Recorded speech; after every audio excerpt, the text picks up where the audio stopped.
오늘은 우리가 이제 9장 중에서 여섯째 나팔에 대해서 하도록 하겠습니다. 자, 그러면 먼저 본문을 한번 읽고 시작하겠습니다. 같이 13절입니다. 9장 13절 같이 읽겠습니다. 여섯째 천사가 나팔을 불매 내가 들으니 하나님 앞 금제단 네 뿔에서 한 음성이 나서 나팔 가진 여섯째 천사에게 말하기를 큰 강 유브라데에 결박한 네 천사를 놓아주라 하매 네 천사가 놓였으니 그들은 그 년 월 일 시에 이르러 사람 3분의 1을 죽이기로 준비된 자들이더라. 마병대의 수는 2만만이니 내가 그들의 수를 들었노라. 이 같은 환상 가운데 그 말들과 그 위에 탄 자들을 보니 불빛과 자줏빛과 유황빛 호심경이 있고 또 말들의 머리는 사자머리 같고 그 입에서는 불과 연기와 유황이 나오더라. 이 세 재앙 곧 자기들의 입에서 나오는 불과 연기와 유황으로 말미암아 사람 3분의 1이 죽임을 당하니라.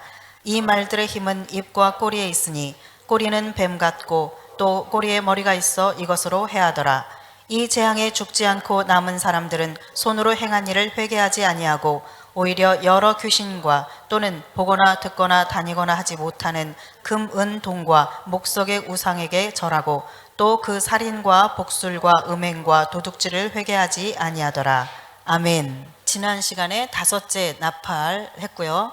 이제 오늘 여섯째 나팔에서는 네 천사가 이제 유브라데 강 이곳에 묶여있던 네 천사가 이렇게 놓이게 되자 그 년 월 일시에 이르러서 사람 3분의 1을 죽이더라.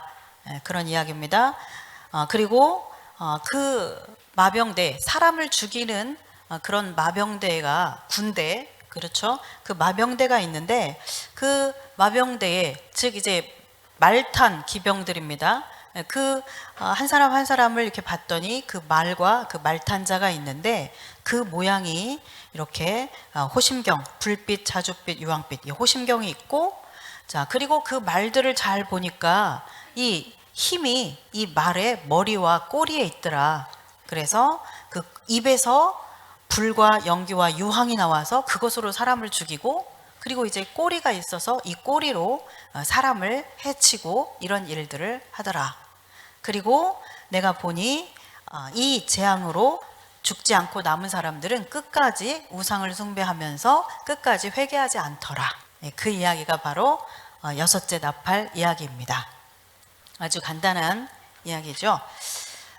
오늘은 이제 이 이야기의 배경이 되는 유브라데 강. 유브라데 강이 오늘날 지명으로 오늘날 강 이름이 뭐죠? 예, 유프라테스 강이죠. 예.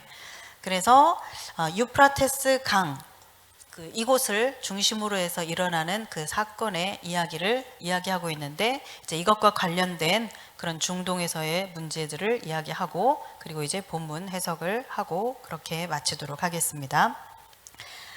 자, 여기 보면 이제 여섯째 천사가 나팔을 불었는데, 거기 보니까 유프라테스 강, 유브라데, 거기에 결박한 네 천사가 있는데 네 천사를 놓아줘라, 그렇게 얘기하고 있죠.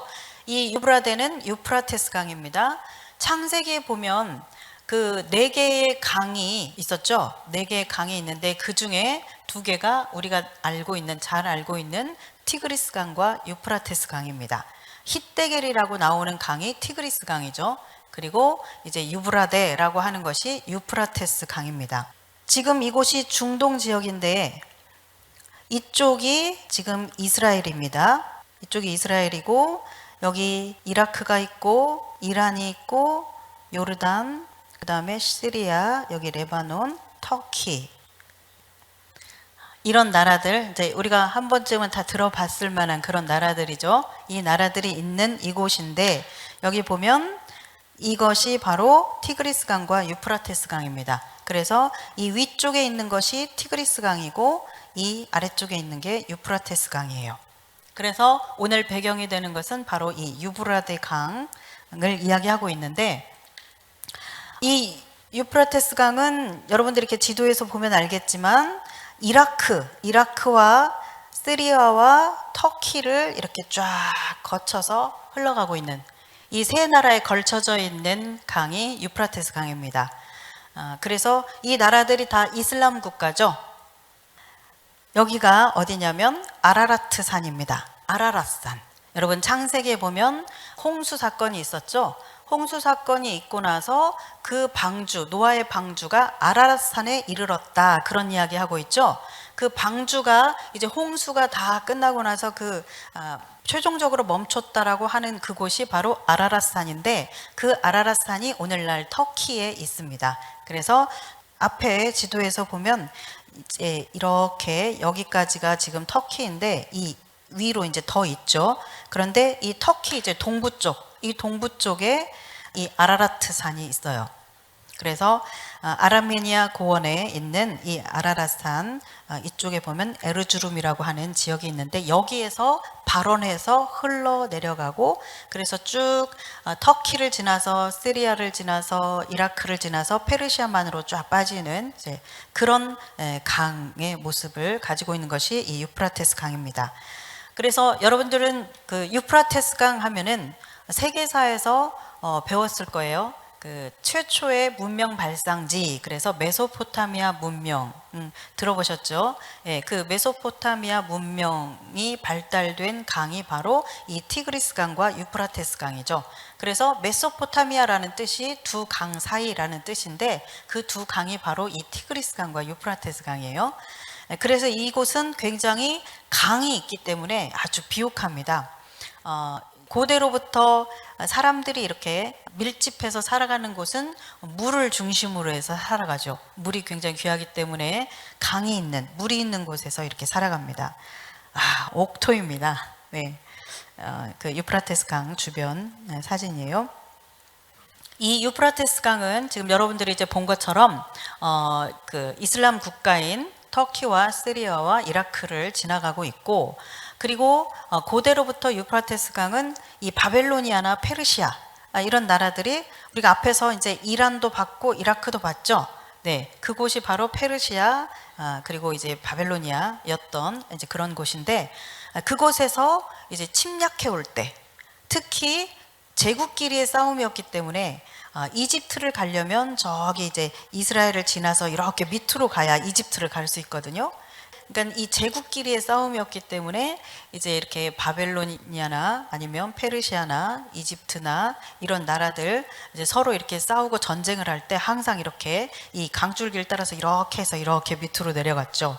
그래서 특히 그 페르시아나 이런 파사죠, 파사, 그 성경에서 바사, 이런 나라들이 이렇게 침입해 오려면 이 강을 건너서 이렇게 내려와야 했어요. 그래서 유브라데강 그러면 뭔가 이렇게 전쟁에 관련된 그런 이미지를 가지고 있기도 합니다. 그래서 이제 여기에서 사람 3분의 1이 죽는 그런 전쟁이 일어나는 것이죠. 여기에서 보면 유브라데 강에 이제 매여 있던 천사가 놓여지면서 사람 3분의 1이 죽는 그런 이야기를 하고 있습니다. 그래서 이것은 그 사람 3분의 1이 이제 전쟁을 통해서 이렇게 죽는 이제 그것을 의미하는 것이에요. 실제로 이것이 이제 중동에서 일어나는 전쟁이라고 우리가 이해하는 것이 가장 이제 적절합니다. 그것에 대해서 이제 여러분들에게 설명을 드릴 거예요. 사람 3분의 1이 죽는다라고 했으니까, 자, 이 3분의 1을 우리가 굳이 세계 인구의 3분의 1이 죽는다 이렇게 확대 해석할 필요는 없습니다. 왜냐하면 지금 요한이 이 환상 가운데서 이렇게 유브라데 강에 놓여 있던 천사들이 딱 놓이면서 그 전쟁 가운데서 3분의 1이 죽는 그런 장면이기 때문에, 여기에서 말하는 3분의 1이 죽는다고 했을 때 막 전 세계 인구의 3분의 1이 죽는다. 근데 우리가 그렇게 세계 인구의 3분의 1이 죽는다라고 그렇게 확대 해석할 필요가 없습니다.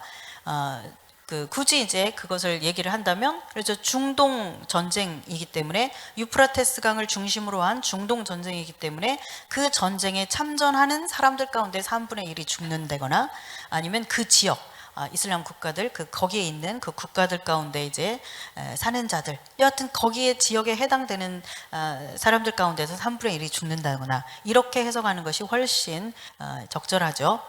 네, 그렇게 이제 생각하시면 되고, 그래서 사망자 여기에서 보면 이제 마병대의 수가 16절에 보면 2만만이다 그랬잖아요. 2만만. 그러면 이게 이제 여러분들 성경에 보면 괄호 1 해가지고 밑에 또는 2억이니 이렇게 적혀 있죠. 네, 그래서 2억, 이제 마병대 수가 군대가 2억 정도 된다. 이제 이게 실제적으로 2억이냐 아니면 뭐 헤아릴 수 없이 정말 많은 숫자를 그렇게 의미하는 것이냐, 이건 이제 알 수 없지만 2억이라고 할지라도 이 전쟁의, 그러니까 이 마병대 수, 이런 규모를 생각했을 때 이 전쟁은 아주 그 세계대전의 방불하는 굉장히 큰 규모의 전쟁이 되겠다라는 것을 우리가 알 수 있겠죠. 네, 그래서 이것은 그러나 세계 뭐 3차 전쟁 뭐 이런 얘기 하는데 3차 전쟁, 세계 전쟁은, 세계 대전은 아니겠죠. 유프라테스 강을 중심으로 하는 중동 전쟁이 될 것으로 저는 그렇게 봅니다. 예. 그리고 이제 그 한 이레가 여러분들이 이제 다니엘 말씀 기억하시는지 모르겠는데, 한 이레가 누구를 위해서 준비된 기간이라고 그랬죠? 이스라엘 백성들과 예루살렘 성, 이스라엘 백성들과 예루살렘을 위해서 기한을 정하였다. 그것이 70일에인데 이제 69일에는 지나갔고 이제 한일회를 남겨두고 있는데, 우리가 보고 있는 이 나팔 기간은 바로 한일회 기간이다. 여러분 그걸 기억하셔야 돼요. 그래서 이 한일회 기간은 이스라엘 백성들과 예루살렘 성을 위해서 하나님이 정하신 기한이기 때문에 여기에서 일어나는 유브라데를 중심으로 한 이 전쟁은 중동 전쟁으로 그렇게 보는 것이 가장 적절하다고 볼 수 있습니다. 자, 여러분들이 이렇게 보시면 이스라엘이라는 나라가 여기 조그만하게 이렇게 있습니다. 여기 이게 이스라엘이에요. 네. 그리고 나머지는 다 이슬람 국가입니다. 이스라엘이라고 하는 이 조그만한 나라를 두고 사방은 아니죠. 지중해가 옆에 있으니까 온통 이슬람 국가들이 이렇게 쫙 둘러싸고 있어요. 그래서 영토로 치면 이스라엘의 500배가 됩니다. 이 이슬람 국가들이. 이 엄청난 이슬람 국가들이 조그만한 이스라엘, 이 나라를 어떻게 해서든지 이제 멸하고 싶어서 안달을 하고 있는 것이 지금까지 현재도 일어나고 있는 일이죠. 그래서 중동 전쟁 하면 4차 중동 전쟁까지가 있었어요. 3차 중동 전쟁은 우리가 잘 알고 있는 6.1 전쟁입니다. 6.1 전쟁으로 더 잘 알려져 있는 3차 중동 전쟁이 1967년에 있었고, 그리고 그 다음에 이제 1973년에 제4차 중동 전쟁, 우리에게는 욤키푸르 전쟁으로 더 잘 알려져 있는 전쟁이죠. 그래서 이스라엘이 건국되자마자 그때부터 시작해서 끊임없이 이 이슬람 연합 국가들이 계속해서 이스라엘을 어떻게 해서든지 진멸하고 싶어서 그렇게 전쟁을 일으키고 침입하고 하는 일들이 있어 왔고, 지금도 계속해서 이제 그런 일들이 일어나고 있습니다.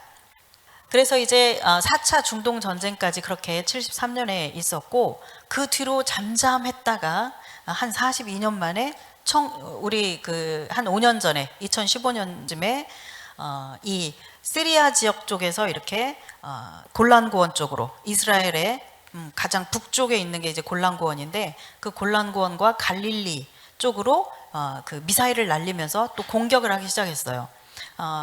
그래서 5차 중동 전쟁이 일어나냐 막 이런 위기였었는데, 다행히 이제 중동 전쟁으로 번지지는 않았지만 그때도 이제 그런 뭔가 이렇게 끊임없이 지금도 가자지구라든가 아니면 레바논 쪽에 있는 뭐 헤즈볼라나 이런 시리아 쪽에서 이제 이란이 이렇게 지원하면서 그런 끊임없이 이런 테러 집단, 이런 집단들을 통해서 이스라엘을 계속 이렇게 공격하고 로켓을 발사하고 그런 일들이 지금도 계속 진행되고 있습니다.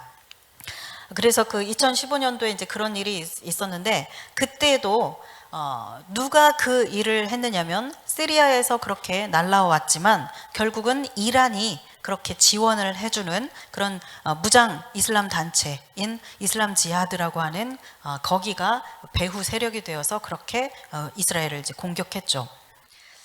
오늘날 이제 최대의 이스라엘의 적이라고 한다면 그것은 바로 이란입니다. 이란이 끊임없이 지금 핵 개발을 하느라고 계속해서 공을 들이고 있죠. 그러면서 또 다른 이슬람 무장단체들, 테러 집단들을 계속 배후에서 이렇게 지원을 해줍니다. 그러면서 간접적으로 또 그들을 통해서 이스라엘을 공격하도록 하는 그런 일들을 지금도 하고 있는 것이 바로 이란이죠. 그래서 중동의 많은 국가들은 우리가 이제 본 것처럼 이 많은 국가들은 대부분 초등학교, 중등학교 때부터 초중등 과정에서부터 본격적으로 이스라엘에 대한 증오심을 가르치고 증오심을 심어줍니다. 그래서 그 교과서에 이스라엘에 대한 증오심, 그리고 또 심지어는 이렇게 시험 문제, 연습 문제 이런 것으로 출제하는 것도 이스라엘에 대한 그런 그 증오심과 이스라엘을 멸절시켜야 된다라고 하는 이런 것들을 계속 주입하면서 가르칩니다. 마치 북한에서 세뇌 교육을 시키듯이 그렇게 어린 시절부터 이 이슬람 국가들은 이스라엘에 대한 증오심을 가르치고 교육하죠. 그래서 정신 무장을 시킵니다. 네. 자, 이란이 이렇게 얘기를 합니다. 우리가 핵 개발을 하는 것은 이스라엘을 말살하기 위함이다. 이렇게 아주 노골적으로 이야기를 하고 있죠. 물론 이란뿐만 아니라 다른 나라들도 노골적으로 우리는 이스라엘을 지도에서 없애버리는 것이 우리의 목표다. 이렇게 말하는 국가들이 굉장히 많이 있습니다. 그래서 지금도 이렇게 핵 개발을 하려고 하는 가장 주된 목적은 바로 이스라엘을 없애버리기 위해서라는 것이죠. 이란의 목적은. 그리고 이란이 이제 그러면서 이렇게 이제 핵을 계속 개발하려고 하면서 이 핵무기를 장착할 수 있는 그런 장거리 미사일 막 이런 것들을 지금 준비를 하는데 여기에서 혁혁하게 공을 세우면서 협력하고 있는 것이 바로 우리가 잘 알고 있는 북한입니다.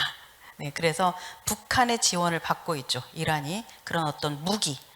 그래서 이 이란에 대해서도 그렇게 북한이 지원을 하고 있고, 그리고 2017년도에도 또 그 하마스라고 하는 테러 집단에 북한이 무기를 밀수출하는 것이 또 발각이 됐었죠. 네, 그렇게 계속해서 이 북한이 말하자면 테러 집단들, 세계적인 테러 집단들, 이 악의 세력들과 함께 계속해서 연합하면서 이렇게 거기에서 이제 수입을 얻고 그러면서 핵 개발을 하고 이제 이런 일들을 하고 있습니다. 자, 그래서 이란이 지원하는 유명한 테러 집단이 있다면 그것이 바로 헤즈볼라입니다. 헤즈볼라 그러면 위에 이스라엘 바로 위에 있는 나라가 레바논이거든요. 레바논이 있고 그다음에 시리아가 있고, 그런데 이 레바논에서 주로 주둔하면서 활동을 하는 것이 바로 헤즈볼라입니다. 그래서 이 헤즈볼라도 역시 여기에 있으면서 주둔하면서 계속 그들의 목적은 이스라엘을 위협하는 일이에요. 특히 이제 이들이 노리는 것은 이제 그 레바논이나 시리아 이쪽과 이제 연결되어 있는 그 이스라엘의 가장 북쪽 그곳이 이제 골란고원이거든요. 그래서 이 골란고원을 이제 호시탐탐 노리면서 이제 이곳을 빼앗으려고 그렇게 이제 공격을 하는 그런 일들이 계속 벌어지고 있고, 올해도 그래서 얼마 전에도 이란 군대를 이 바로 위에 그 골란고원 위쪽에 이렇게 국경이거든요. 이 국경 지대 쪽에 이란 군대를 배치하려고 하다가 이제 이스라엘이 그것을 알고 이렇게 이제 막아서서 결국은 이제 그 배치하지 못하고 끝났는데, 계속해서 그렇게 지금 우리는 잘 알지 못하지만 계속 이런 갈등 속에서 일촉즉발의 그 전쟁 위기 어떤 그런 일들이 계속 이렇게 자잘자잘하게 이렇게 벌어지고 있는 것이 지금 이제 현실입니다. 그리고 이란이 그렇게 이제 헤즈볼라라고 하는 무장 테러 집단을 그렇게 이제 후원하고 있고, 그리고 이제 이스라엘에 이렇게 길쭉하게 생겼죠. 이스라엘의 이 남쪽 지중해를 이렇게 그 연하고 있는 이 남쪽 지역, 이쪽이 여러분들이 이제 뉴스에서 아마 들어봤을 거예요. 가자지구라고. 가자지구 들어보셨죠?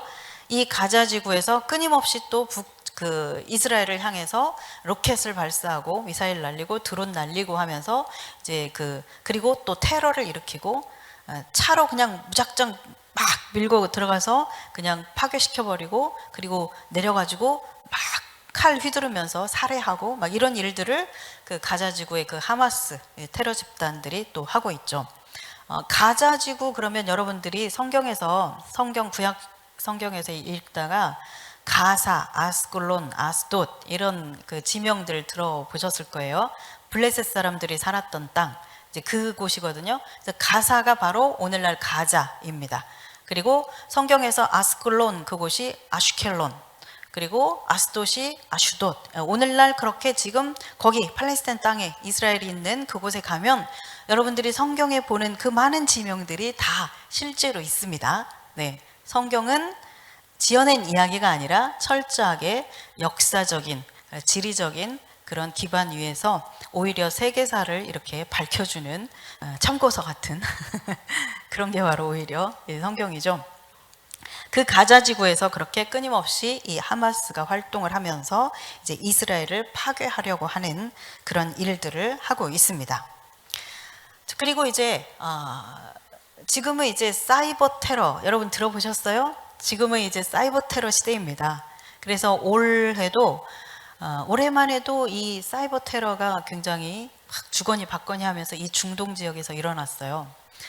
제 기억에 한 4월, 5월 그 정도 봄이었던 걸로 기억하는데 그때도 이란이 사이버 테러로 이스라엘의 그 수도를 흘려보내는 거기에서 그 기계를 이제 이렇게 조작을 해가지고 사이버로 그렇게 해서 염소의 그 수치를 대량 이렇게 수치를 높여가지고 그렇게 해서 물이 나가서 아주 치명적이게 그 물을 마시면 아주 치명적인 그런 농도가 되도록 그렇게 조작을 하려고 했다가 걸렸어요, 이스라엘에게. 그래서 다행히 그렇게까지 이제 했는데 그것을 발견을 하고 찾아내고 이제 이스라엘이 그것을 차단시켰죠. 그래서 지금은 이렇게 이제 전쟁도 이렇게 앉아가지고 이제 클릭하면서 네, 그렇게 이제 테러를 일으키는 그런 시대가 됐습니다. 그래서 이스라엘이 가만히 있을 이스라엘이 아니죠. 또 전 세계적으로 무기와 이런 그런 것들이 굉장히 발달되어 있는 나라가 또 이스라엘이잖아요. 예. 그래서 이제 이스라엘은 여러분들이 보다시피 아까 지도에서 봤듯이 아주 조그만한데 그 주변에 500배 영토를 차지하는 이슬람 국가로부터 끊임없이 그런 여러 가지 각도에서 그 공격을 받고 있기 때문에 정말 이 국가로서 생존하려고 하는 그런 것들이 굉장히 다른 나라에 비해서 강합니다. 예. 어떻게 해서든지 생존하려고 하는 그런 게 굉장히 강해요. 그리고 국민이 살해를 당하고 테러를 당해서 그렇게 되면 반드시 거기에 대해서 또 공격을 합니다. 예. 우리나라와 같지 않습니다. 네. 저기 북한의 오토 원비어가 그때 그렇게 잡혀가서 4년 만인가 돌아왔잖아요. 결국은 식물인간이 돼서 계속해서 요구해서 결국은 이제 돌려받았는데 결국은 이제 6일 만에 죽었죠. 근데 잘못 걸린 거예요. 이 원비어 부모님이 유대인이거든요. 그래서 계속 아주 집요하게 추적을 해서 이제 그 소송을 걸어서 그 배상액을 얼마를 어마어마한 그 배상액을 판결을 받고 그리고 나서 이 세계에 있는 북한의 이 자금줄들을 막 찾아낸 거예요. 그래서 그 미국에 있는 그런 은행에 감춰져 있는 것들 찾아내서 그거 딱 묶어놓고 뭐 이런 일들을 원비어 부모님이 하고 있어요. 네. 그리고 마크롱 프랑스 대통령이 또 75세인가 연세가 꽤 되는 그 여성 그분을 또 계속해서 결국은 요구해서 이제 찾아왔죠. 네. 이제 우리나라는 국민이 사살을 당해서 이렇게 불에 태워져도 미안하다고 하니까 감사하다고 하는 그런 나라지만 이 이스라엘은 그렇지 않아요. 이스라엘 같으면 이제 난리 납니다. 그래서 수도 문제로 이란이 그렇게 테러를 일으켰을 때 확실하게 이스라엘 짓이다라고 이렇게 그 발표는 되지 않았지만 대부분 다 이제 이스라엘이 아마 그 보복성 공격을 했을 것이다라고 생각을 하는데 7월, 8월, 9월, 10월 막 계속해서 여러분들 이렇게 폭발 사고 있었던 거 뉴스에서 아마 보셨을 거예요. 그 이란에서 7월 달에 이란 나탄즈에 있는 핵 농축 시설에서 대규모 폭발이 일어났습니다. 예. 그리고 같은 7월 달에 이란의 미사일 기지가 폭발했고 그리고 테헤란에 있는 의료기관 건물이 폭발 사고가 있었어요. 그리고 8월 달에 레바논에 있는 그 수도 베이루트에서 대폭발 사고가 또 있었죠. 그리고 9월 달에 이란이 지원하는 헤즈볼라의 무기고에 또 폭발 사고가 있었습니다. 그래서 이란 여기저기 무기고 핵 농축 시설 막 이런데 그런 데서, 그리고 레바논에서 이런 이란을 중심으로 해서 팡팡팡팡 막 폭발 사고가 일어났었어요. 저는 이제 베이루트 폭발 사고 때 그 장면만 제가 봤었는데 거의 뭐 핵 폭발 수준이죠. 이렇게 장면이 핵 폭발할 때의 그런 장면이더라고요. 이 폭발하는 거 그 영상이 보니까. 그래서 이란이 그렇게 이스라엘을 이제 공격하려고 했다가 된통 당했죠. 네, 그런 폭발 사고가 있었습니다. 그러니까 우리는 지금 조용하게 평안하게 세상이 그런 것 같지만 저쪽 지금 중동 쪽에서는 계속해서 그렇게 그 자잘한 그런 작은 그런 전쟁과 같은 이제 그런 일들이 계속 지금 일어나고 있습니다. 그리고 이제 이라크가 헤즈볼라 사진이 있습니다. 네. 그 레바논 쪽에서 활동하고 있는 이란의 지원을 받고 있는 헤즈볼라입니다. 테러 집단입니다. 헤즈볼라. 네. 무서워요. 그리고 이 사람들은 이제 가자 지구에서 활동하는 테러 집단 하마스입니다. 전 세계적으로 이슬람이 지금 테러 단체들을 많이 가지고 있으면서 전 세계적으로 유명하죠. 테러를 일으키는 것으로. 그래서 지금 유럽은 이미 유럽에 그 많은 이슬람 그 무슬림들이 들어가면서 이제 이슬람화 되고 있잖아요. 예. 우리나라도 지금 몇 년 전부터 대한민국을 무슬림화 하겠다라고 그렇게 하면서 이제 우리나라를 타겟으로 하면서 집중적으로 지금 그 중동 사람들이 많이 들어왔잖아요. 우리나라에. 대한민국을 무슬림화 하겠다. 이제 그것이 그들의 목표인데 이런 그 무장 단체들, 테러 집단들이 전 세계적으로 이제 골칫거리입니다. 자, 이라크는 이렇게 말했습니다. 우리의 목표는 분명하다. 이스라엘을 지도에서 완전히 제거하는 것이다. 리비아, 같이 읽을까요? 이스라엘과 전쟁하는 목적은 이스라엘을 더 이상 존재하지 못하게 하려는 것이다. 그리고 팔레스타인 해방기구입니다. 우리의 투쟁은 이스라엘의 국경에 대한 것이 아니라 이스라엘의 존재 자체에 관한 것이다. 네. 자, 지금 이런 말들을 이렇게 보면 지금 예를 들어서 팔레스타인 문제가 팔레스타인 난민들, 이스라엘에 살고 있는 그 팔레스타인 땅에 팔레스타인 난민들이 있고 그들이 팔레스타인 해방기구라고 해서 아직 나라가 되지 못했어요. 계속 요구하는 것이 우리를 나라로 인정해달라는 것이죠. 이스라엘 저놈들은 왜 나라로 인정을 해놓고 우리도 나라로 인정해달라. 이것을 요구하는 거거든요. 아직까지는 팔레스타인 해방기구입니다. 기구, 국가가 아니라. 그래서 이러한 그 이슬람 국가들이 계속해서 지금 주장하고 목표로 삼고 있는 것은 단지 그들이 팔레스타인 사람들이 우리에게도 땅 좀 줘라. 이거 우리 땅이다. 니네 땅 이만큼 하고 이거 우리 거 내놔라. 뭐 이런 영토 문제라든가 뭐 우리 나라로 인정해주고 그러면은 우리 조용히 할게. 뭐 이런 문제가 아니라는 것이에요. 이들의 목표는 그냥 영토 문제라든가 어떤 그 국가의 어떤 그런 문제가 아니라 이스라엘 자체가 없어지는 것이 이들의 원하는 것이고 목표예요. 그래서 이제 이런 나라들도 앞에서 말한 것처럼 초중등 과정에서부터 계속해서 이스라엘에 대한 그런 증오심을 가리키면서 그렇게 교육하고 있습니다. 그래서 여러분들이 그 팔레스타인 난민 이야기 많이 이제 들어보시죠.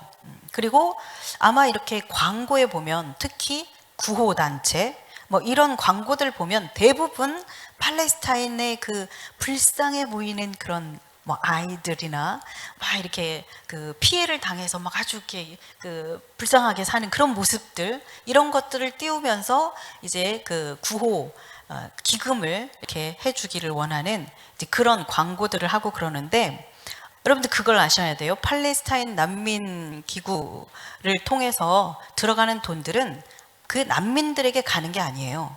그러니까 북한하고 똑같은 거죠.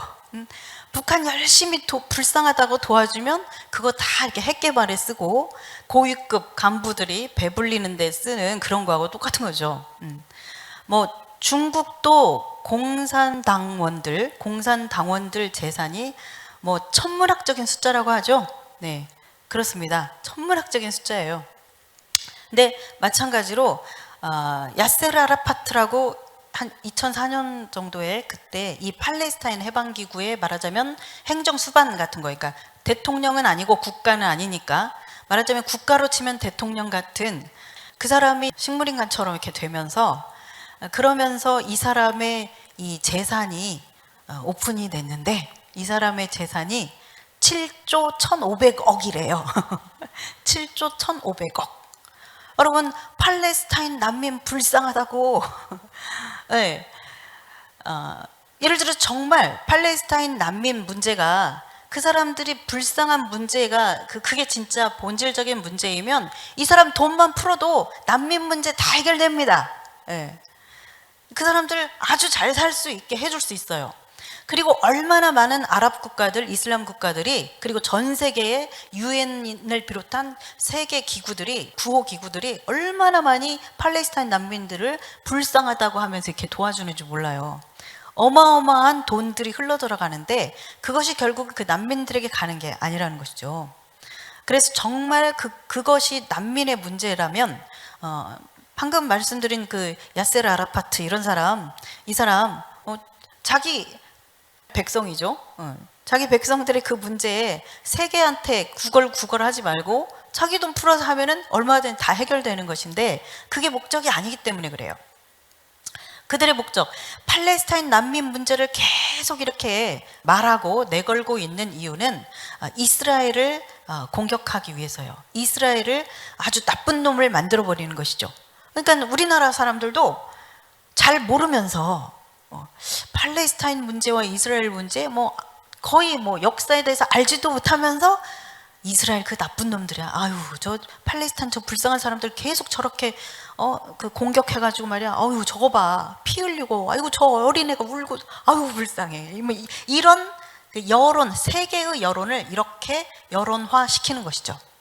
그래서 이스라엘에 대해서 싫어하고 비난하고 거부하게 만들고 그리고 이러한 난민을 내세워서 팔레스타인 난민을 내세워서 그런 불쌍한 모습을 이렇게 앞세워서 말하자면 그런 이득을 얻는 일들을 하는 것이 바로 이 팔레스타인 해방기구 이들이 하는 일입니다.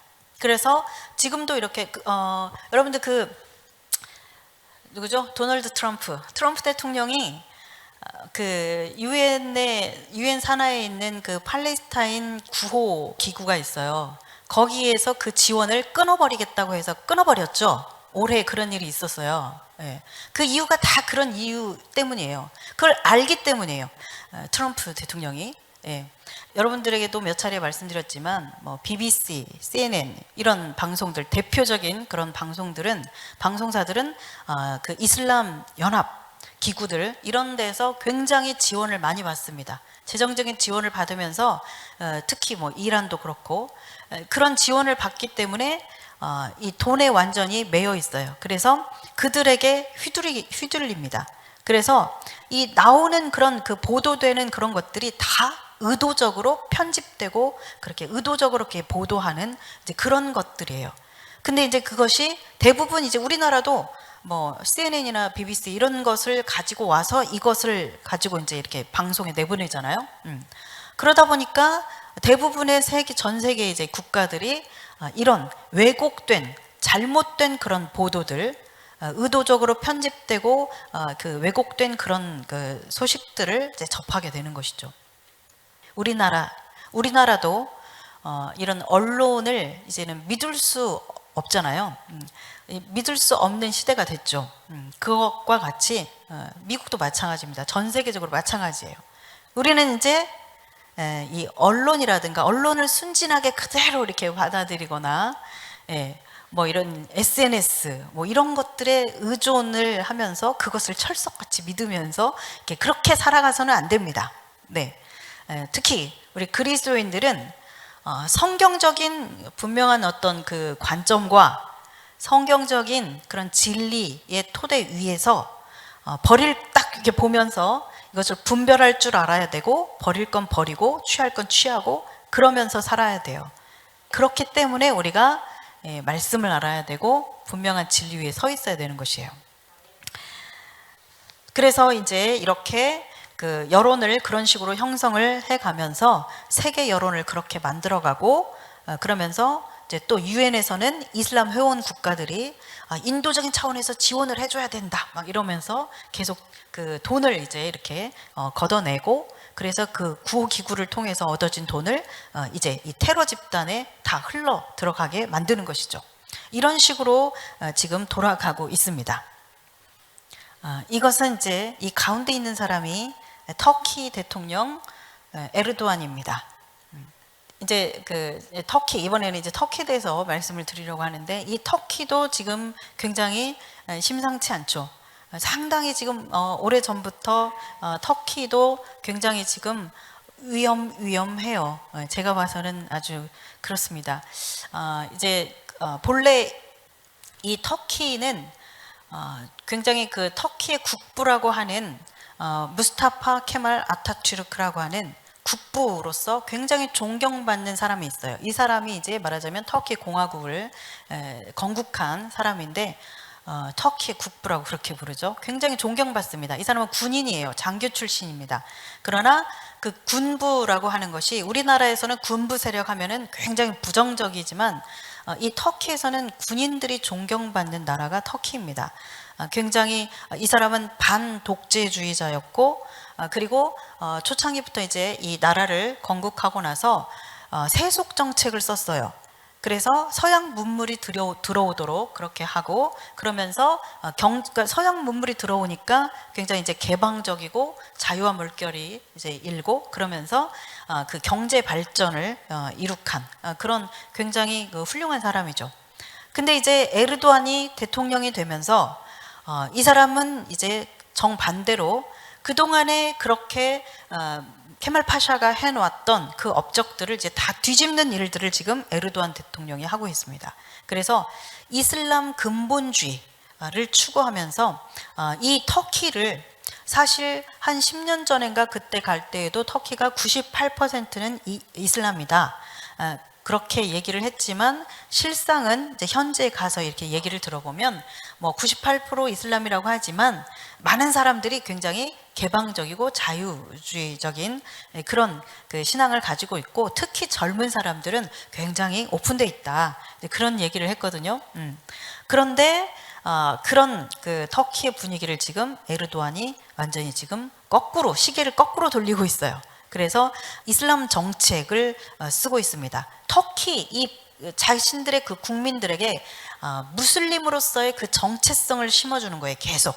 그러면서 어떤 그 무슬림으로서의 그 민족주의적인 그런 어떤 사상, 이런 것들을 계속 심어주면서 그 무슬림의 그 근본주의적인 그런 방향으로 이렇게 끌고 가고 있습니다. 그 이유는 하나죠.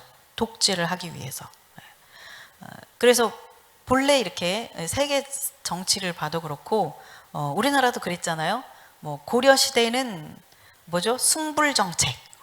그리고 조선 시대는 숭유억불 정책. 뭐 이런 거 쓰면서 말하자면 이렇게 정치적인 그런 그 목적 때문에 종교를 이용하는 그런 경우들이 항상 있어 왔죠. 역사 속에서 항상 그런 것들이 있습니다. 이제 말하자면 에르도안 대통령이 이제 그런 의도로 이슬람을 근본주의적인 그런 이슬람으로 그렇게 이제 바꿔가면서 이 국민들이 아주 철저한 무슬림들이 될 수 있도록 그렇게 방향을 그렇게 이끌어 가고 있는 것이죠. 독재를 하기 위해서.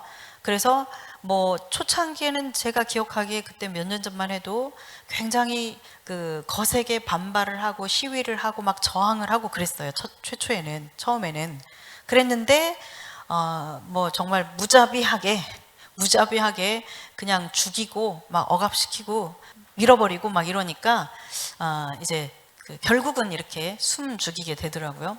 그래서 지금 뭐 에르도안이 자기가 원하는 방향으로 그렇게 나라를 지금 이끌어가고 있는데, 그렇게 하면서 이 지금 터키가 앞에서 말씀드렸던 그 이란과 아주 친해지고 있어요.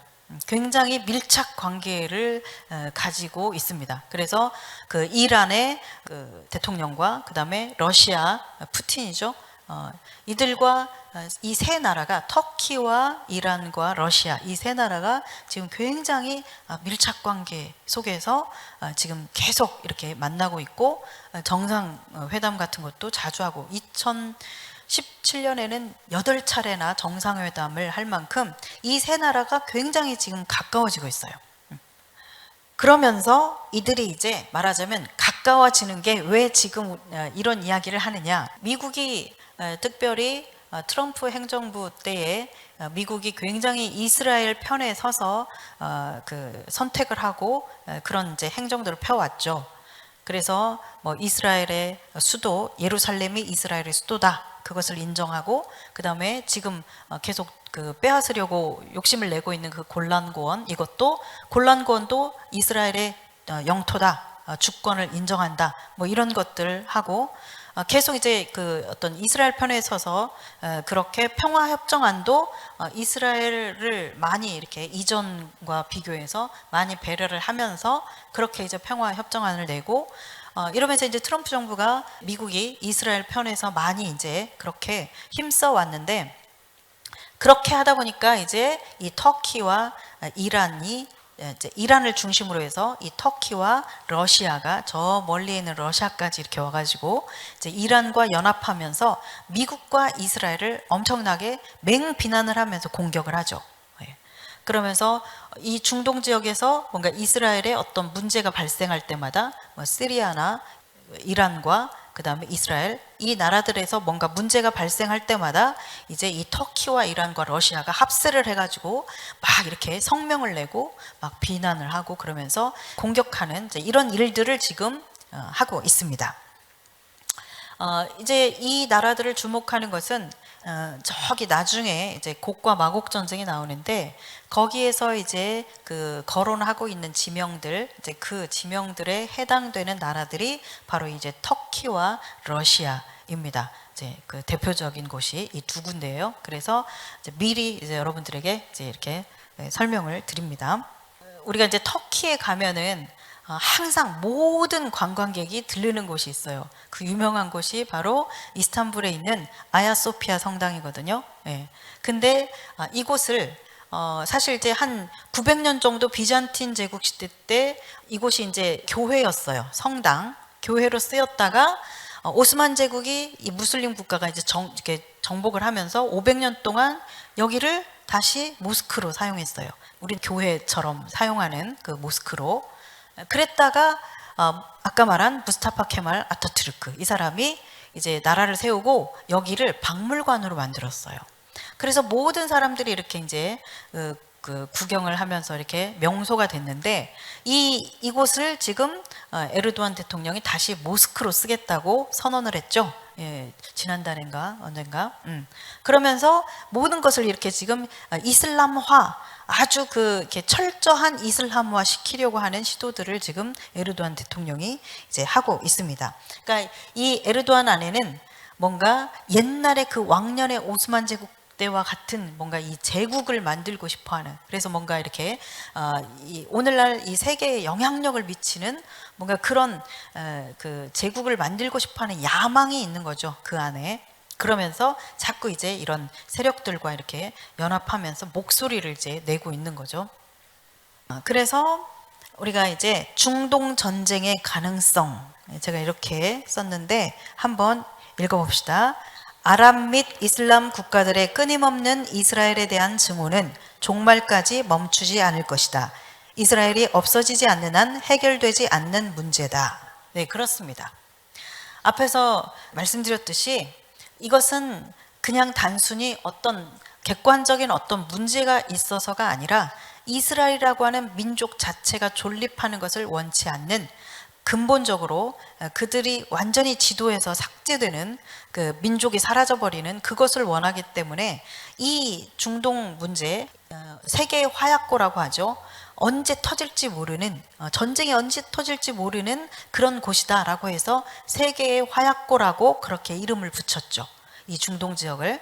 그래서 이 세계의 화약고인 이 중동 지역에서 이제 언제 터질지 모르는 그런 상황에 있는데, 그 이유는 주님 오실 때까지 그 이스라엘과 이란을 대표하는 이슬람 국가들의 이 증오와 싸움, 이것은 계속될 겁니다. 멈추지 않을 거예요. 왜냐하면 지금 우리가 이 유프라테스 강을 중심으로 한 중동 전쟁이 일어날 것이 요한계시록에 지금 6째 나팔에 기록돼 있죠. 예, 이것이 이루어질 것이기 때문에 그렇습니다.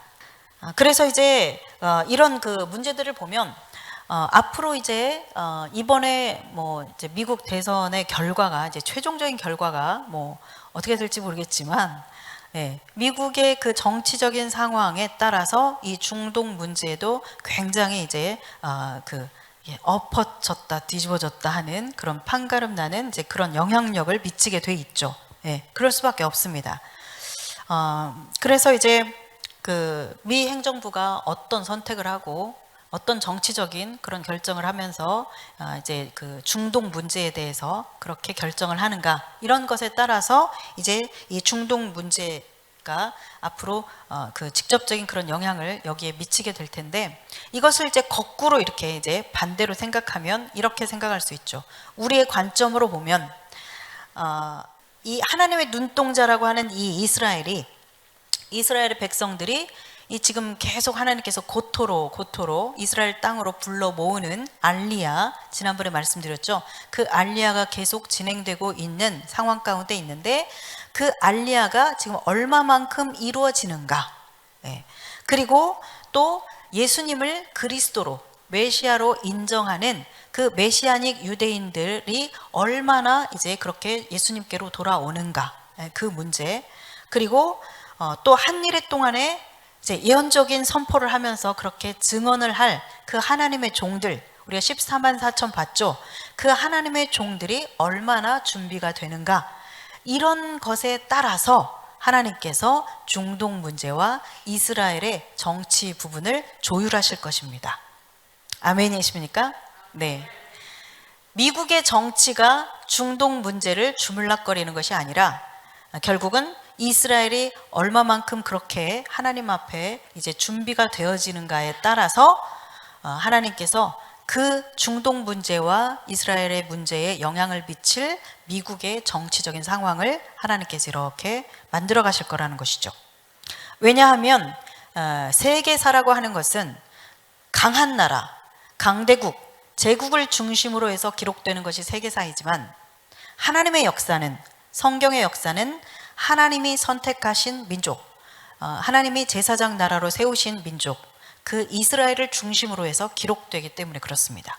그래서 우리가 구약 성경이나 이런 것들을 보면 세계사는 바벨로니아를 중심으로, 이집트를 중심으로, 페르시아를 중심으로 기록하고 있지만, 그 강대국, 제국들을 중심으로 기록하고 있지만, 성경은 철저하게 이스라엘을 중심으로 해서 걔네들은 들러리예요. 그죠?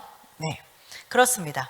그래서 역사의 주인이신 그 하나님께서 이제 마지막 때를 향해서 가면서 예수님이 다시 오실 그 시점을 향해서 가고 있는 이 상황 속에서 이제 충족될 그 조건, 이스라엘 백성들이 얼마나 주님께서 주신 약속의 땅으로 얼마나 돌아오는가, 그리고 그들이 얼마나 예수님을 메시아로서 인정하는가, 그 숫자가 지금 얼마나 어떤 비율로 증가되는가, 그리고 그렇게 이제 마지막 한일의 때에 1260일 동안 그렇게 하나님의 말씀을 선포하고 예언적인 선포를 하면서 증언할 그 하나님의 종들이 얼마나 준비되는가, 이런 것들에 따라서 이제 하나님께서 말하자면 미국의 정치 상황과 중동의 역사들과 이 전 세계 그 움직임들을 하나님께서 이렇게 조율해 가시면서 가실 것이라는 이야기입니다.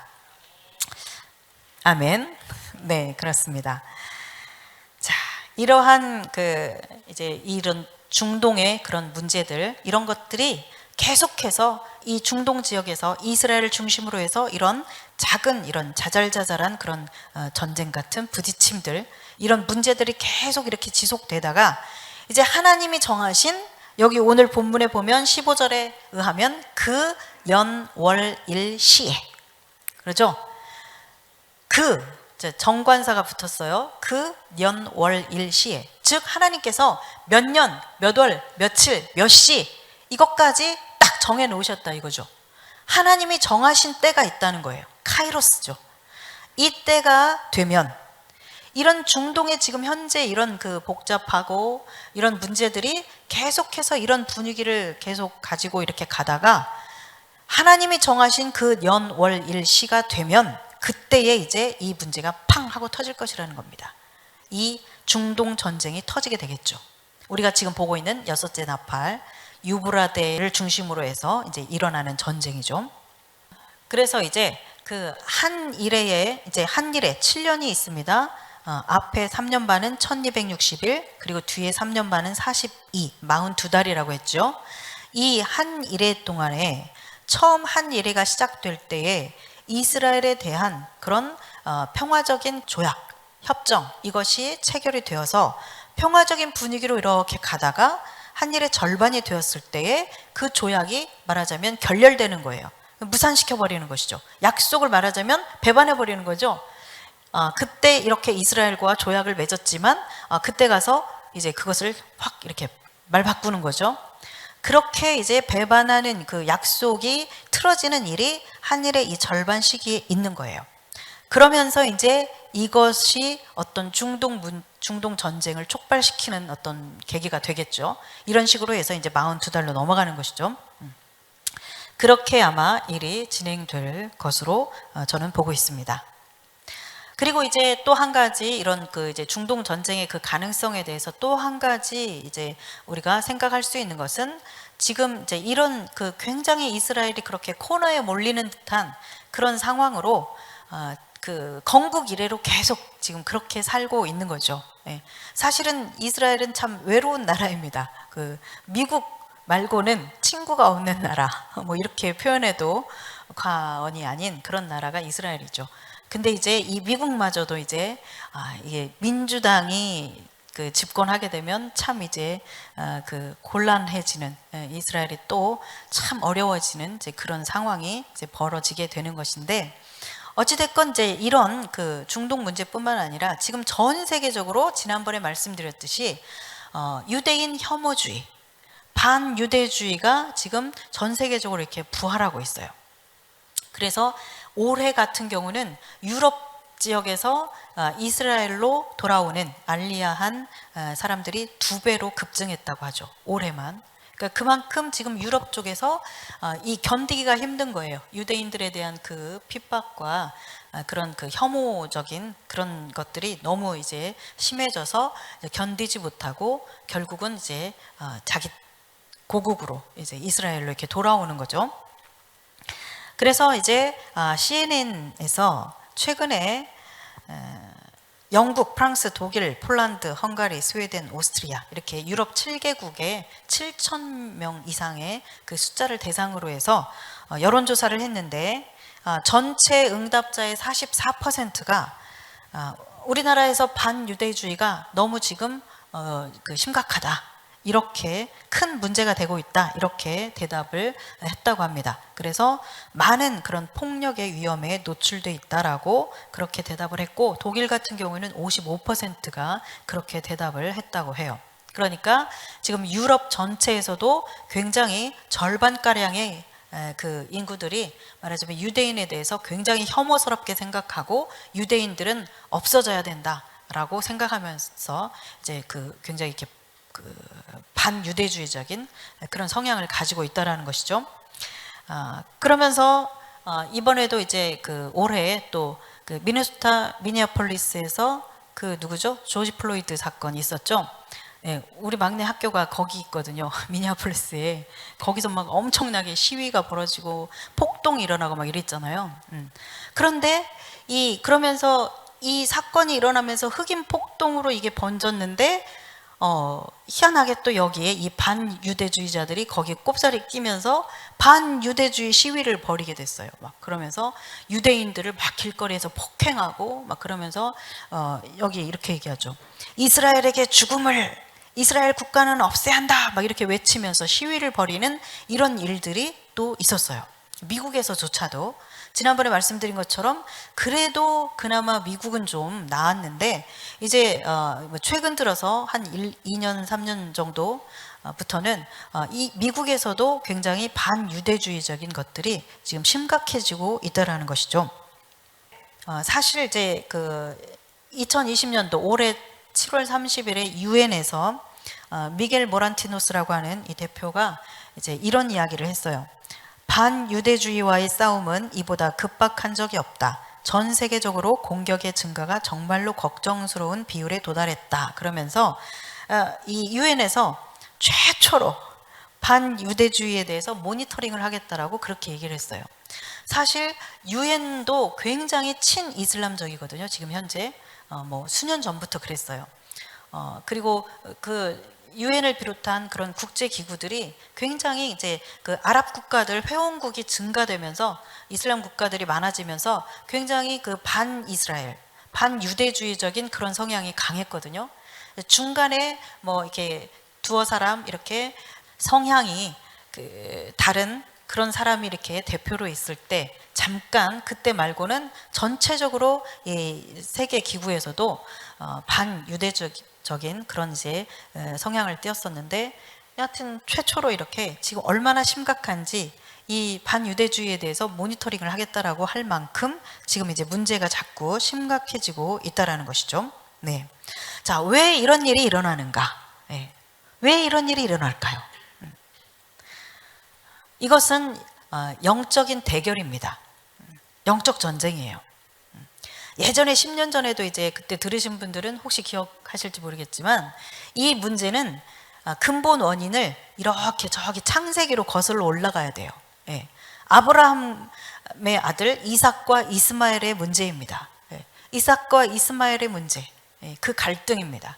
오늘날 이스라엘과 이 아랍 국가들, 이슬람 국가들의 문제는 이삭과 이스마엘의 문제예요.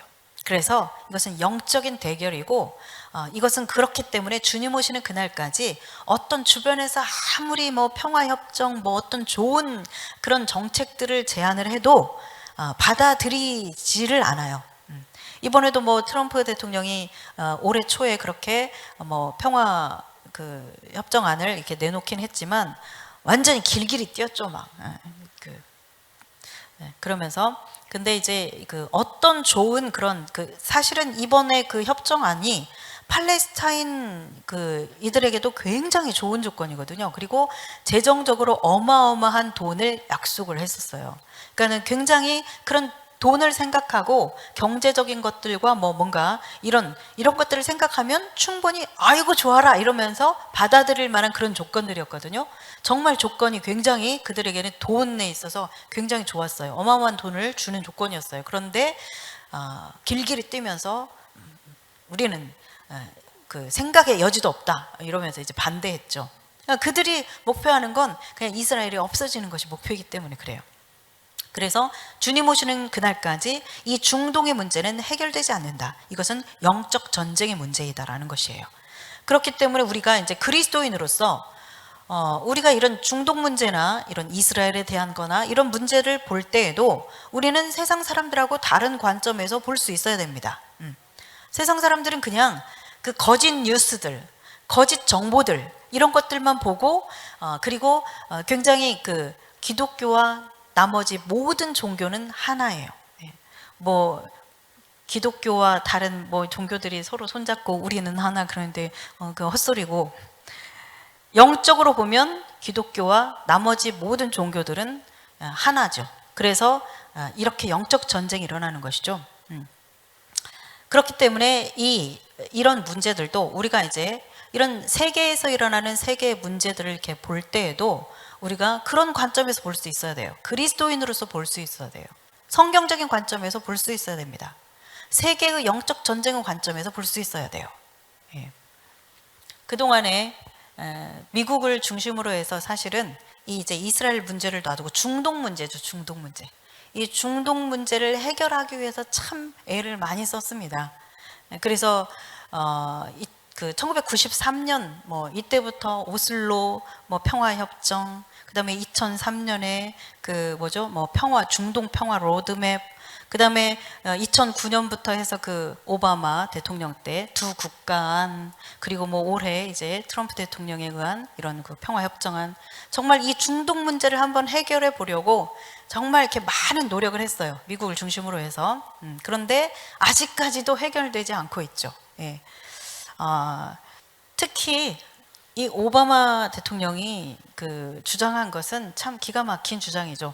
여러분, 오바마 대통령, 제가 지난번에 설교할 때 잠깐 말씀드렸지만 이 사람은 무슬림입니다. 예. 그래서 이 사람이 집권하고 있을 때 그 많은 그 이슬람 그 뭐죠, 모스크에 찾아가서 막 찬사를 하면서 찬양을 했죠. 예. 무슬림들을 찬양을 했죠. 예. 아름답다, 위대하다, 당신들 때문에 미국이 이렇게 위대하다 막 이러면서, 그러면서 기독교를 굉장히 엄청나게 핍박했던 시대가 바로 오바마 대통령 시대였습니다. 예. 이 오바마 대통령이 이스라엘에 대한 제시했던 두 국가안 같은 경우에도 그런 거죠. 1967년 그 6.1 전쟁 그 이전의 상태로 가야 된다. 영토는. 이 말이 무슨 말이냐면 1967년에 그 전쟁으로 인해서 이스라엘이 아까 그 시끄러운 가자지구 있죠.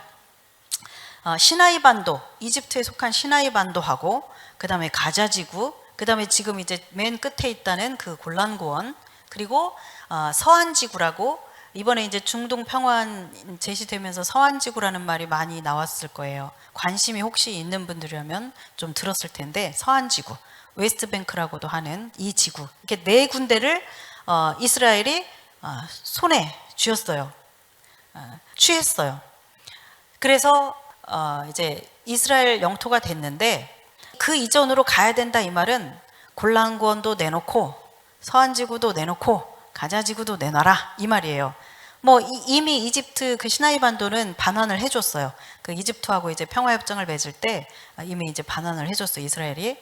자, 그런데 이제 중요한 건 이 말은 무슨 말이냐면 그냥 이스라엘 니네 망해라 이런 얘기거든요. 이건 국가의 안보가 결코 그 지켜질 수 없는 조건이에요. 서한지구 그러면 이스라엘 이렇게 길쭉하게 있는데 이 가운데 허리 부분이에요. 허리 부분. 여기에는 성경에 이스라엘 그들의 정체성이라고 할 수 있는 이 성경에 나오는 핵심적인 도시들이 여기 다 있습니다. 그래서 뭐 헤브론, 베들레헴, 예루살렘, 베델과 아이, 실로, 쉐켐, 이런 이 성경에서 정말 아브라함과 다윗과 뭐 이런 그 굵직굵직한 정말 이들의 이스라엘의 역사가 있는 정체성이 있는 그 도시들이 여기에 다 있어요. 우리가 알고 있는 걸로 치면 유대와 사마리아 지역이에요. 이 유대와 사마리아 지역, 이 지역을 내놓으라는 것이죠. 이 국가의 허리 부분이고 이들의 정체성이 있는 그 핵심적인 도시들이 쫙 있는 이곳을 줘라 이거예요. 또 한 군데 골란고원 있죠.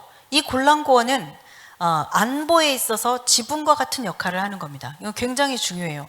여기를 빼앗기게 되면 이게 이제 갈릴리 호수하고 이렇게 이쪽이에요. 갈릴리 호수 이쪽은 그 갈릴리 지역이고 이쪽이 바로 골란고원 쪽인데, 이쪽을 이제 빼앗기게 되는 것인데, 이렇게 되면 여기가 지금 시리아, 레바논과 이렇게 국경지대거든요. 네.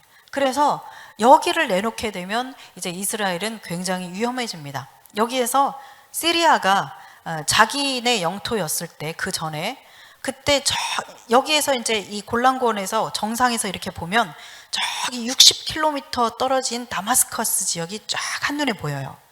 그러니까 굉장히 군사적으로 굉장히 중요한 지역이죠. 그러니까 시리아가 자기네들 땅이었을 때는 여기에서 말하자면 이 꼭대기에서 이스라엘에 포격을 했던 곳이 바로 이 골란고원이에요. 그래서 이곳은 군사적으로 굉장히 안보에 있어서 중요한 곳입니다. 그리고 또 이스라엘을 먹여 살리는 물의 3분의 1에 해당하는 그 물 문제를 해결해 주는 곳이 바로 이 골란고원이에요. 그래서 뿔이 쫙 흘러내려와서 이것이 이렇게 요단강 쪽으로 흘러 들어가면서 물을 해결해 주는 그런 중요한 곳이기도 하고, 예. 구약 성경 여러분들 보면은 바산의 소 유명하죠. 아주 비옥한 땅에서 이 바산의 소, 막 기름진 소, 그런 이야기 할 때 거기가 바로 거기예요. 예. 그런 곳인데 골란고원 내놔라, 서한지구 내놔라, 그러면 니들은 사막에 살아라, 뭐 이런 얘기죠. 예. 그런 거랑 마찬가지죠. 갈릴리 조그마고. 예. 그래서 정말 양보할 수 없는 이제 그런 것인데, 말하자면 오바마 대통령이 그때 당시에 그렇게 요구한 거죠. 예. 그래서 지금까지 여하튼 이제 끊임없이 이런 중동 문제를 해결을 하기 위해서 미국을 중심으로 한 많은 이제 그런 노력들을 해 왔는데, 그 중에 노력 가운데 이제 하나가 그 중동 평화안과 협정안과 최근에 이제 몇 달 전에 지난달 그쯤인가요?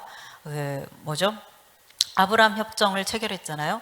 그래서 이제 그 이슬람 국가로서는 이집트하고 요르단, 그리고 이제 세 번째로 이번에 이제 아브라함 협정을 맺으면서 그 어디죠? 뭐 아랍에미리트하고 그다음에 바레인하고 이 나라들이 이스라엘과 이제 평화적인 그런 그 협정을 맺었어요. 그래서 이제 수교도 하고 이렇게 하기로 그렇게 했습니다. 그러다가 그런 물결을 잘 타다가 지금 선거를 하는 바람에 지금 미국 대선 때문에 지금 이렇게 주춤하고 이제 멈춰진 상태인데, 이제 앞으로 어떻게 될지는 이제 미지수죠. 이제 그 미국의 그런 상황에 따라 달라질 것이기 때문에. 네. 자, 그래서 이게 지금 아브라함 협정 사인을 했던 그런 장면이죠. 여기 지금 이 사람이 이스라엘의 베냐민 네타냐후 총리입니다. 그 유명한, 참 이 사람이 그래도 집권하고 있었기 때문에 이스라엘이 잘 버티면서 왔다라고 저는 개인적으로 보는데, 네, 트럼프 대통령과 이제 양쪽 국가들 이렇게 해서 이제 아브라함 협정을 맺었고, 네. 자, 그래서 어찌됐건 이제 마무리하겠습니다. 어찌됐건 이런 문제들을 이제 해결하기 위해서 국제적인 그런 노력들이 계속해서 이제 시도되어 왔는데, 앞으로도 계속 이런 시도가 있을 겁니다. 계속 무슨 평화안 이러면서 이스라엘과 팔레스타인 문제, 이 중동 문제를 해결하기 위해서 계속해서 어떤 평화안들이 계속 제시될 거예요. 그동안에도 수십 년 동안 그래왔고, 지금도 올해도 그랬고, 지난달에도 그랬고, 앞으로도 그럴 겁니다. 그러다가 한 일회가 시작될 때 이게 이제 타결이 딱 되겠죠. 그 평화 협정안이. 그러면서 이제 한 일회가 시작이 되겠죠. 그리고 이제 아까 말씀드렸던 것처럼 그렇게 평화 협정안이 체결되면서 한 일회가 시작되고, 이제 그 중간에 그것이 다시 무산되고, 그러면서 이제 42달의 그 환란의 시기가 되고, 그 다음에 예수님이 오시는 거죠. 네. 이 시간에 이제 여기까지 설명을 드리고 이제 잠시 쉬었다가 본문에 들어가도록 하겠습니다. 하나님께서 이 시대에 가장 필요로 하시는 마지막 때 사역 중 핵심이 바로 요한계시록의 선포일 것입니다. 이 사역을 감당하는 데는 중보기도와 격려와 동참으로 함께 이 길을 걸어가주는 여러분들이 필요합니다. 멤버십에 가입하는 것이 마지막 때 사역을 위한 동참과 헌신이라 여겨주시며 감사하겠습니다. 저희 채널 멤버십은 2단계로 나뉘어집니다. 먼저 모든 구독자는 목사님의 요한계시록 전체 강의를 들으실 수 있습니다. 그리고 1단계는 이전의 요한계시록 강의 영상을 그대로 모두 보실 수 있습니다. 강의 시 PPT를 비롯한 자료 화면들과 요약, 정리된 자막들이 있어서 강의의 집중도와 이해도가 높을 뿐 아니라 요한계시록을 이해하는 데 필요한 많은 시각적 정보들을 얻으실 수 있습니다.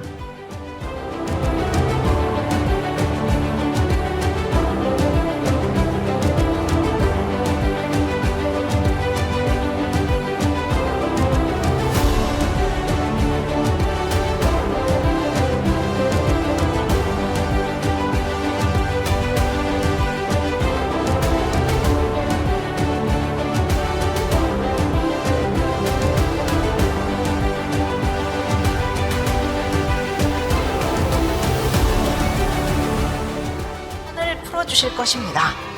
그리고 2단계의 멤버십에 가입하시면 첫 번째 단계와 동일하게 강의를 들으실 수 있고, 여기에 이스라엘과 중동, 에녹서, 다니엘서, 유대인의 정원 과정, 소아시아 7교회 등과 관련된 강의들을 함께 보실 수 있습니다.